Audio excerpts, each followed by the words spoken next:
নমস্কার, দেখছেন কলকাতা টিভি। আপনাদের সঙ্গে রয়েছি আমি স্বপন। দেশ বিদেশ শহর রাজ্যে সেরা খবরগুলো নিয়ে শুরু করছি সেরা 10। প্রথমেই নজর রাখবো বাংলার সেরা খবরে। ফের রাজ্যপাল সংঘাত। জগদীপ ধনখড়ের বিরুদ্ধে তথ্য ফাঁসের অভিযোগ এনে রাষ্ট্রপতি ও প্রধানমন্ত্রীকে চিঠি দিলেন স্পিকার বিমান বন্দ্যোপাধ্যায়। সেই সঙ্গে রাজ্যপালের অসহযোগিতার অভিযোগ করে সরব হলেন রাজ্য বিধানসভার স্পিকার।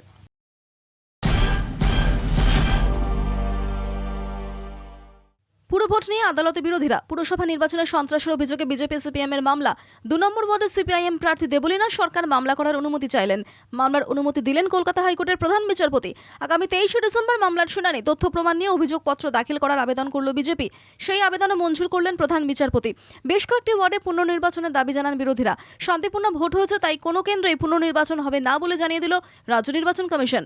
মঙ্গলবার পুরো ভোটের ফল প্রকাশ। তার আগে নির্বাচন কমিশনের ভূমিকায় সরব হয়েছেন বিরোধীরা। নির্বাচন কমিশন বলেছিল তারা এই পুলিশকে দিয়েই অবাধ শান্তিপূর্ণ নির্বাচন করিয়ে দিতে পারবেন, কিন্তু কার্যত বিভিন্ন দূরদর্শনের পর্দায় বিভিন্ন সংবাদ মাধ্যমে ধারাবাহিকভাবে সকাল 7:30 থেকে সংবাদ চললো যে কিভাবে সিসিটিভি জ্যাম করা হচ্ছে, কিভাবে প্রার্থীরা আক্রান্ত হয়েছেন, কিভাবে কলকাতার ডেপুটি মেয়র। পুনর্নির্বাচনের দাবিতে সরব বিরোধীরা। কমিশন পর্যন্ত মিছিল করে বিক্ষোভ কংগ্রেসের। সোমবার বিড়লা তারামণ্ডল থেকে মিছিল শুরু হয়। কংগ্রেসের অভিযোগ, কলকাতা পুরো ভোটে 144 নম্বর ওয়ার্ডের ভোটের নামে প্রহসন হয়েছে। ভোটে সন্ত্রাস চালিয়েছে শাসক গোষ্ঠী। গণতন্ত্র নির্মমভাবে হত্যা হয়েছে। সুষ্ঠু নির্বাচনে ব্যর্থ রাজ্য। পুনর্নির্বাচন ও রাজ্য নির্বাচন কমিশনারের পদত্যাগের দাবি করে কংগ্রেস প্রতিনিধি দল। কমিশন অফিসের সামনে বিক্ষোভও দেখায় তারা। পুনর্নির্বাচনের দাবিতে ইতিমধ্যে সিপিএম ও বিজেপি আদালতের দ্বারস্থ হয়েছে। কংগ্রেসও সেই পথেই হাঁটবে কিনা তা শীর্ষ নেতৃত্বের সঙ্গে আলোচনা করে সিদ্ধান্ত নেবে দল। এই ইলেকশন আমরা বাতিল করতে চাই এবং এই ইলেকশনে যে যে জায়গাতে এখনো পর্যন্ত গণ্ডগোল চলেছে, যেভাবে অত্যাচার হয়েছে, অবিচার হয়েছে, অন্যায় হয়েছে, তার বিরুদ্ধে আমাদের যে প্রতিবাদ, সেই প্রতিবাদ আমরা তুলে ধরেছি। একটা কথা আমি আপনাদের কাছে বলে রাখি, সেটা হচ্ছে এই 1 মাস ধরে বা 15 দিন ধরে সাধারণ মানুষকে যেভাবে ডেকে আনা হয়েছিল, যে আমরা বলেছিলাম যে হ্যাঁ এবারে গণতন্ত্র থাকবে এবং আপনারা আসুন ইলেকশন করতে, এবারে তার থেকেও বেশি ভয়ঙ্কর অত্যাচার হয়েছে এবং সেই ভয়ঙ্কর অত্যাচারের ফলে এমন একটা অবস্থা সৃষ্টি হয়েছে যে মানুষের গণতন্ত্রের প্রতি কোনো রকম আর আস্থা রইল না। এবং এই না থাকার ফলেই এত বড় যে একটা কর্মযোগ্য, যেটার ওপর নির্ভর করবে যে পশ্চিমবাংলায় আগামী দিনে কর্পোরেশন, কলকাতা কর্পোরেশনে নতুন গভর্নমেন্ট হবে, নতুন যে শক্তি বসবে, সেটা ব্যবস্থা একদম সম্পূর্ণভাবে নির্মূল হয়ে গেল। আমরা তার চরম বিরোধিতা করেছি এবং আমরা বলেছি যে এর বিরুদ্ধে আমাদের যে আন্দোলন, সে আন্দোলন চলবে এবং আগামী দিনে আরও বেশি করে আমরা এই আন্দোলন করব। ফের কলকাতায় পুরো ভোট হোক দাবিতে সরব বামেরাও। রাজ্য নির্বাচন কমিশনের দফতরের সামনে জড়ো হয়ে অবস্থান বিক্ষোভ দেখালো সিপিএম কর্মী সমর্থকেরা। বাম প্রতিনিধি দল ডেপুটেশন জমা দেয় কমিশনারের দফতরে। তাদের অভিযোগ, ভোটে নির্বিচারে ছাপ্পা ভোট হয়েছে, কোথাও বা বুথে এজেন্টকে মারধর করা হয়েছে। এরই প্রতিবাদে অবস্থান বিক্ষোভ দেখান বাম কর্মী সমর্থকেরা। শহরের পাশাপাশি জেলা, ব্লক, গ্রামে বিভিন্ন জায়গাতেও প্রতিবাদ ছড়িয়ে দেওয়া হবে। শহরে ভোট পরবর্তী উত্তেজনা। মুরলীধর সেনে বিজেপির মিছিলে ধস্তাধস্তি। পুলিশ বিজেপি সমর্থকদের খণ্ডযুদ্ধ। ধাক্কাধাক্কিতে অসুস্থ কয়েকজন বিজেপি সমর্থক। আটক বেশ কয়েকজন বিজেপি সমর্থক। পুনর্নির্বাচনের দাবিতে সরব বিরোধীরা। ভোটে অশান্তির অভিযোগ গেরুয়া শিবিরের। ফের ভোটের দাবিতে প্রতিবাদ মিছিল বিজেপির। সোমবার মুরলীধর সেন রোডের বিজেপি সদর দফতর থেকে কমিশনের উদ্দেশ্যে প্রতিবাদ মিছিল বের হয়। মিছিল আটকাতে আগেই ব্যারিকেড দিয়ে গোটা রাস্তা ঘিরে দেয় পুলিশ। তা নিয়েই পুলিশ বিজেপি বচসা শুরু হয়। পরে তা হাতাহাতিতে পৌঁছয়। ধাক্কাধাক্কিতে বিজেপির একজন মহিলা কর্মী অসুস্থ হয়ে পড়েন। মঙ্গলবার ফল প্রকাশ। হাতে আর কয়েক ঘন্টা। কি পরিস্থিতি হেস্টিংস গণনা কেন্দ্রে স্ট্রং রুমের? নিরাপত্তাই বা কতটা? কোথায় বসবেন কাউন্টিং এজেন্ট? প্রতিটি হলে থাকবে জাল লাগানো কাউন্টার। কাউন্টিং হলের সামনে থাকবেন সুপারভাইজার। কোন পথে হবে গণনা? সবকিছু কলকাতা টিভির ক্যামেরায়। মায়ের উপর অত্যাচার সহ্য করবে না হাইকোর্ট। বাঁকুড়ার ঘটনার পরিপ্রেক্ষিতে বিচারপতি রাজশেখর মান্থার নির্দেশ, অভিযুক্ত ছেলে এবং তার স্ত্রীকেই বহন করতে হবে আদালতের যাবতীয় খরচ। বাড়ির সামনে পাহারায় থাকবেন বাঁকুড়া থানার মহিলা কনস্টেবল। প্রয়োজনে উপযুক্ত ব্যবস্থা নেবেন তিনি। আদালতের এই নির্দেশে অনেকটাই সুরাহা হবে কোণঠাসা অভিভাবকদের, মত আইনজীবী মহলের। গঙ্গাসাগর হাইওয়ের ওপর অবৈধ নির্মাণ ভাঙার নির্দেশ কলকাতা হাইকোর্টের। এই নির্মাণ নিয়ে 2016 সালে বিচারপতি দীপঙ্কর দত্তের সিঙ্গেল বেঞ্চে মামলা হয়। সেই সময় বিচারপতি কাকদ্বীপের এসডিওকে অবৈধ নির্মাণ ভেঙে ফেলার নির্দেশ দেন, কিন্তু সেই নির্দেশ না মানায় 2021-এ ফের আদালত অবমাননার মামলা দায়ের করা হয় বিচারপতি রাজশেখর মান্থার সিঙ্গেল বেঞ্চে। মামলা করেন সজল কুমার মণ্ডল, আইনজীবী ছিলেন তন্ময় বসু। বিচারপতি মান্থা এসডিওকে নির্দেশ দেন অবৈধ নির্মাণ আগামী শুক্রবারের মধ্যে ভেঙে রিপোর্ট পেশ করতে হবে। নির্ধারিত সময় চলে যাওয়ার পরেও দেখা গেছেন প্রশাসনিক গাফিলতির জন্য সেই অর্ডার কমপ্লাই হয়নি। তাই আমরা একটা আদালত অবমাননার মামলা করি। আজকে তার হিয়ারিং ছিলেন। হিয়ারিং হওয়ার পর উনি বলেছেন শুক্রবারের মধ্যে সম্পূর্ণ অবৈধ নির্মাণ কার্য ভেঙে ফেলতে এবং ভেঙে ফেলে এসডিওকে সশরীরে উপস্থিত থাকা। এখন সময় একটা বিরতির, ফিরছি বিরতির পর, সঙ্গে থাকবেন।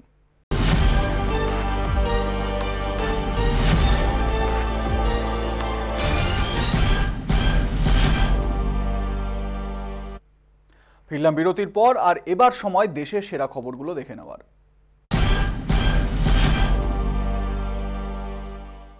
সুর নরম করেও লাভ হলো না। বিরোধী ঐক্যে বিভেদ তৈরির কেন্দ্রের কৌশল রীতিমতো মুখ থুবড়ে পড়ল।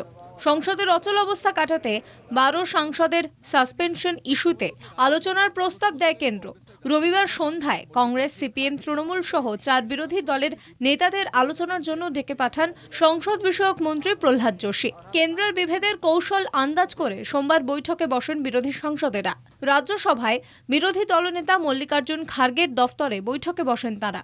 সাসপেনশন ইস্যুতে আলোচনা হয়। সরকারের চেষ্টা ব্যর্থ করে আলোচনায় সাড়া না দেওয়ার সিদ্ধান্ত নেন তারা। রাজ্যসভায় বিরোধী দলনেতা মল্লিকার্জুন খার্গে বলেন 4 বিরোধী দলকে বৈঠকে ডাকা হয়েছে, এটি কেন্দ্রের ষড়যন্ত্র। তবে বিরোধী দল ঐক্যবদ্ধ। সর্বদলীয় বৈঠক ডাকার জন্য সরকারকে চিঠি দেওয়া হয়েছে। লখিমপুর কাণ্ডে কেন্দ্রীয় প্রতিমন্ত্রীর বরখাস্তের দাবি থেকে সাংসদদের সাসপেনশন। কোনো ইস্যুতেই আলোচনা করতে চায় না সরকার, তোপ কংগ্রেস সাংসদ রাহুল গান্ধীর। क्लियर बात है, हम चाहते हैं कि सरकार जो उनका मंत्री है उसको हटाए और लखीमपुर खेरी के मामले पर डिस्कशन करने दें। सरकार करने नहीं देती। हम लद्दाख का मुद्दा उठाना चाहते हैं, सरकार उठाने नहीं देती।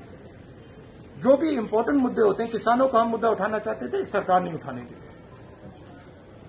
हमारे लोग सस्पेंड हुए, सरकार उसके बारे में चर्चा नहीं करने देगी। और फिर आप कह रहे हो कि भैया सरकार कहती है कि हम हाउस नहीं चलाने देंगे। जिम्मेदारी सरकार की होती है।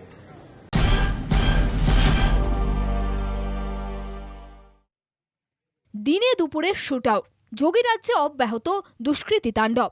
এবার গাজিয়াবাদ লোনির অভিজাত ডিএলএফ চৌকি এলাকায় চলল একের পর এক গুলি। পুলিশ সূত্রে খবর, বাগপাতের বাসিন্দা বিকাশ বাইকে করে যাওয়ার সময় হামলা করে দুষ্কৃতীরা। জমজমাট এলাকার মধ্যেই চলে গুলি। এক প্রত্যক্ষদর্শী জানান 8 থেকে 10 রাউন্ড গুলি চালায় দুষ্কৃতীরা। ওই ব্যক্তির মাথা লক্ষ্য করে 4 রাউন্ড গুলি চালানো হয়।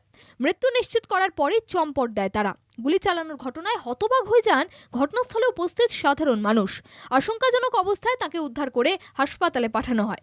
সেখানে মৃত বলে ঘোষণা করেন চিকিৎসকরা। পুলিশের অনুমান, পুরনো কোনো বিবাদের জেরেই হামলা চলে, লুঠের উদ্দেশ্যে নয়। ওই ব্যক্তিকে খুনের উদ্দেশ্যেই হামলা চালানো হয়েছিল। দুষ্কৃতীদের খোঁজে তল্লাশি চালানো হচ্ছে। প্রসঙ্গত, ব্যস্ত এলাকার মধ্যেই এভাবে খুন নিয়ে প্রশ্ন উঠতে শুরু করেছে। নির্বাচনমুখী উত্তরপ্রদেশে সুশাসন বজায় রাখার দাবি করে যেখানে সাধারণ মানুষের কাছে ভোট চাইতে ব্যস্ত যোগী শিবির, সেখানে এই খুনের ঘটনা আইন শৃঙ্খলা ভেঙে পড়ারই ইঙ্গিত দিচ্ছে বলে মনে করছে রাজনৈতিক মহল।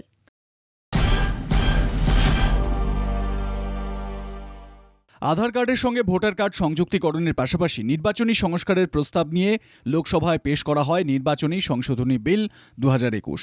কিন্তু লোকসভায় বিল নিয়ে বিরোধীদের আপত্তি ধোপে টিকল না। ধ্বনি ভোটে পাশ হয়ে যায় বিলটি। সোমবার লোকসভায় বিলটি পেশ করেন আইনমন্ত্রী কিরেন রিজিজু। এরপরই একসঙ্গে বিলের বিরোধিতা করে সরব হয় বিরোধী শিবির। সরকারের আনা বিলটিতে নাগরিকদের অধিকার খর্ব করা হয়েছে বলে দাবি করা হয়। বিলটি স্ট্যান্ডিং কমিটিতে পাঠানোর দাবি তোলে কংগ্রেস। বিলের বিরোধিতা করে সরব হয় তৃণমূলও। যদিও নিয়মমাফিক বিরোধীদের অভিযোগ নস্যাৎ করে সরকার পক্ষ। ভুয়ো ভোটার চিহ্নিত করতে এবং নির্বাচন স্বচ্ছ করতে এই বিল বলে পাল্টা যুক্তি দিয়ে আইনমন্ত্রী কিরেন রিজিজু বক্তব্য পেশ করেন। পেগাসাস সহ একাধিক ইস্যুতে সংসদে প্রতিবাদ আন্দোলন চালিয়ে যাচ্ছেন বিরোধীরা। এবার নির্বাচনী সংস্কার সংক্রান্ত বিল নিয়ে আন্দোলনে নামার ইঙ্গিত দিয়েছে বিরোধী শিবির। কলকাতা টিভি।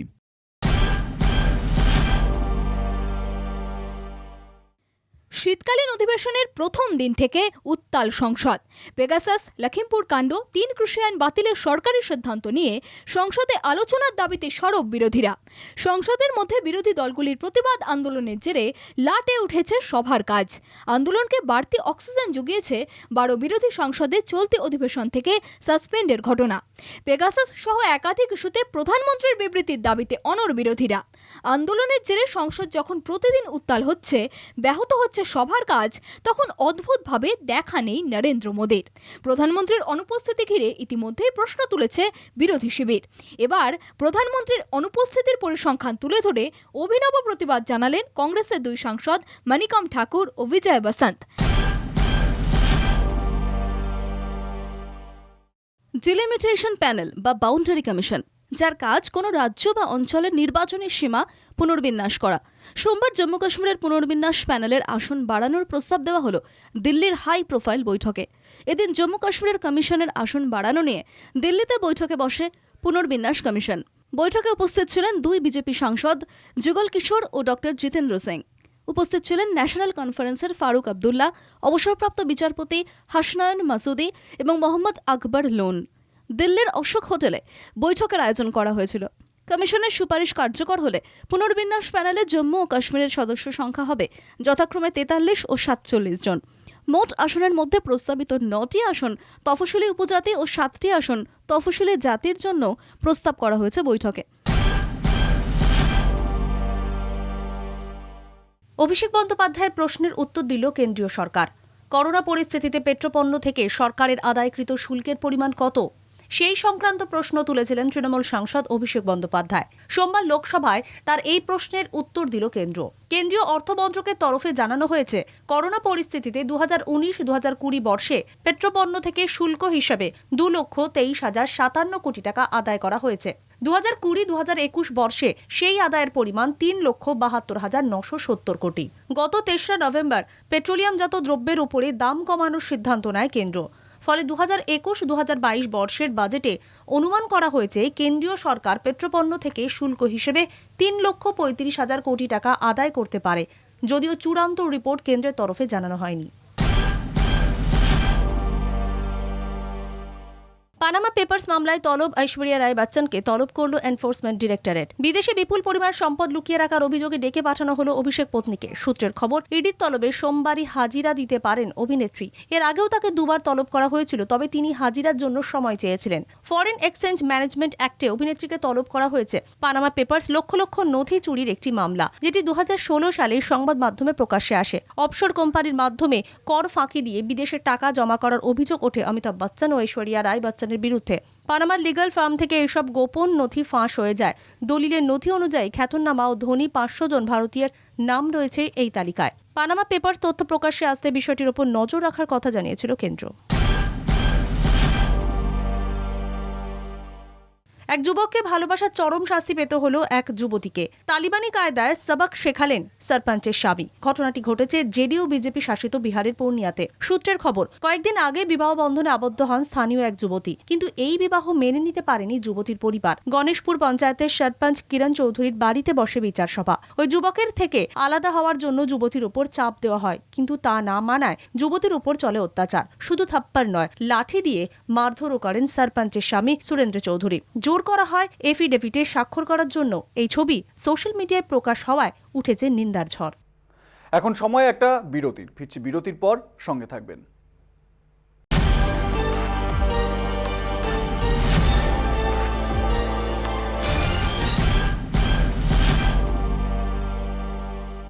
আর এবার নজর রাখবো বিদেশের সেরা খবরগুলোর দিকে।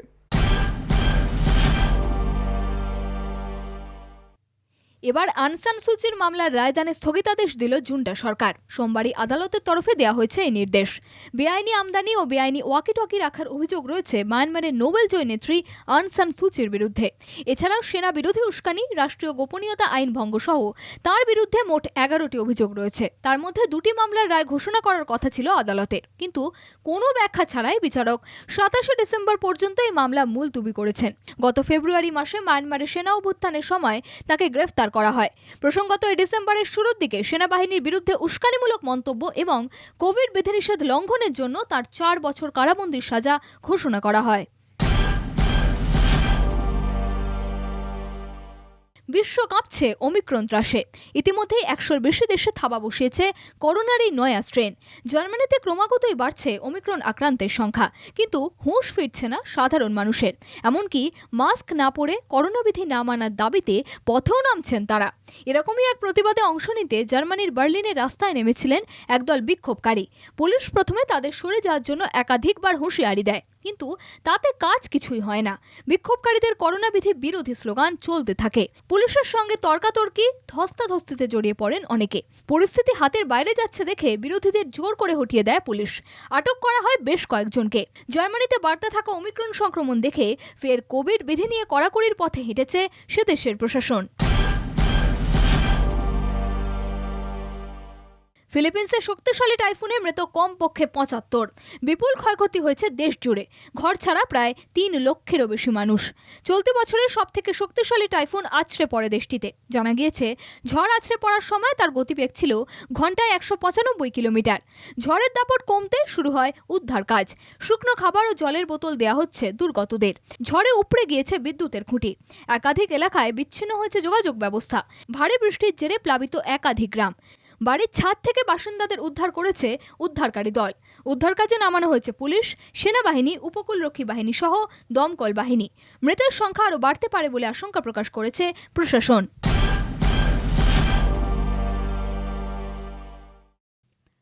ইন্দোনেশিয়ার জাভা দ্বীপে সেমেরু আগ্নেয়গিরি থেকে আবারও অগ্নুৎপাত শুরু হয়েছে।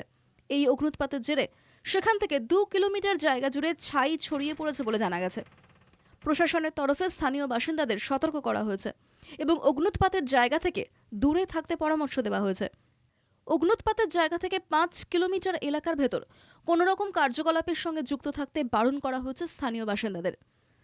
পাশাপাশি লাভা প্রবাহের সতর্কতা থাকার জন্য নদী থেকে কমপক্ষে 500 কিলোমিটার দূরত্ব বজায় রাখার পরামর্শ দেওয়া হয়েছে।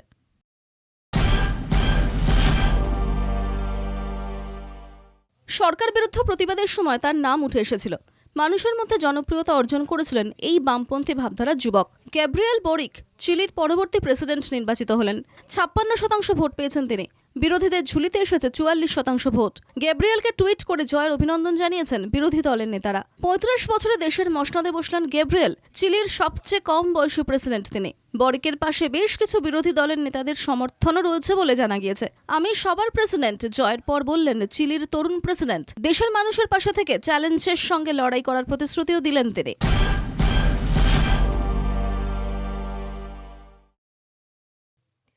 ইংলিশ চ্যানেল পার করে ব্রিটেনে যাওয়ার চেষ্টা করছিলেন বহু শরণার্থী। আর তখনই নৌকা উল্টে ঘটে বিপত্তি। সেখানে বিপদে পড়েছেন অনেকে। তাদের উদ্ধার করার চেষ্টা করছিল ফরাসি কোস্টগার্ডের কর্মীরা। অবশেষে মোট 138 জনকে উদ্ধার করা সম্ভব হয়েছে। আপাতত তাদের থাকতে হবে ফ্রান্সেই। ওই 138 জন নৌকা করে ফ্রান্স থেকে ব্রিটেনের উদ্দেশ্যে রওনা দিয়েছিলেন। তাদেরকে নিরাপদে উদ্ধার করা হয়েছে বলে জানা গেছে। তবে তারা কোন দেশের নাগরিক তা এখনও জানা যায়নি। তীব্র শীত এখন তাদের কাছে সবথেকে বড় চ্যালেঞ্জ। শীত বস্ত্র কিংবা দুবেলা দুমুঠো খাবার জোগাড় করা তাদের কাছে এখন কঠিন চ্যালেঞ্জ। তীব্র শীতে বাসস্থানের অভাবে অস্থায়ী তাঁবু বানিয়ে সেখানেই আশ্রয় নিতে বাধ্য তারা। ন্যূনতম চিকিৎসা পরিষেবাও পাচ্ছেন না তারা। এই পরিস্থিতিতে তাঁদের পাশে দাঁড়িয়েছে কয়েকটি মানবাধিকার সংগঠন। শুকনো খাবার তাঁদের কাছে পৌঁছে দেওয়া হচ্ছে। লাইনে দাঁড়িয়ে সেই খাবার সংগ্রহ করতে হচ্ছে তাঁদের। রাস্তায় কোনো গাড়ি দাঁড়ালে খাবার এবং জলের আশায় ওই শরণার্থীরা ছুটে যাচ্ছেন। স্থানীয় বাসিন্দারাও সাহায্যের হাত বাড়িয়ে দিচ্ছেন। শীত থেকে বাঁচতে তাদের হাতে শীত বস্ত্র তুলে দিচ্ছেন তারা।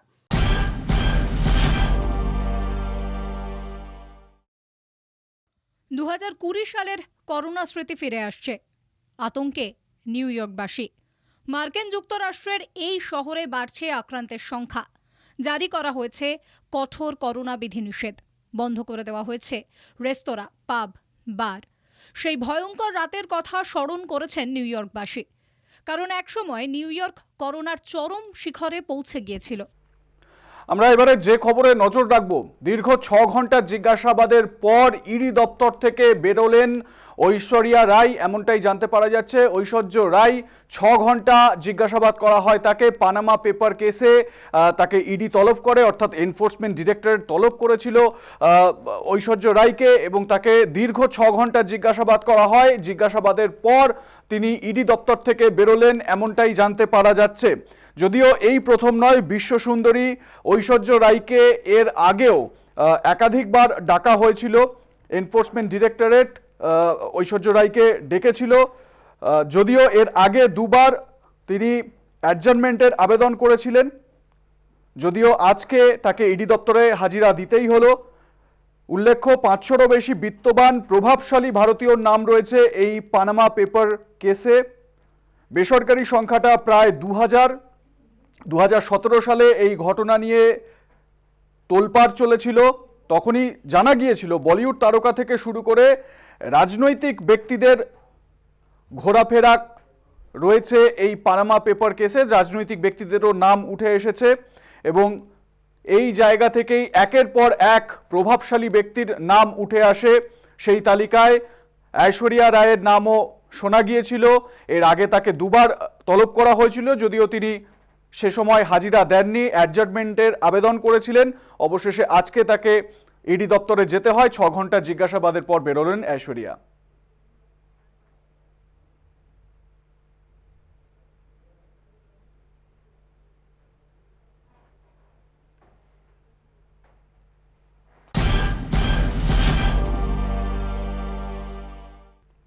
সেরা 10 আজ এ পর্যন্তই।